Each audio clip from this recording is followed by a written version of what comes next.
How to create a Facebook page. To create a Facebook page, follow these steps. Log in to your Facebook account. Click on the Pages button in the left sidebar of your newsfeed. You may need to click the See More option to find it.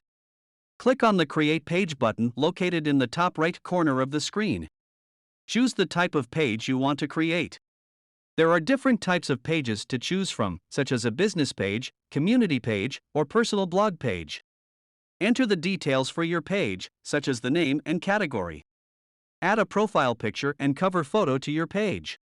You can upload your own images or choose from Facebook's suggested images. Customize your page by adding a description, contact information, and any other relevant information.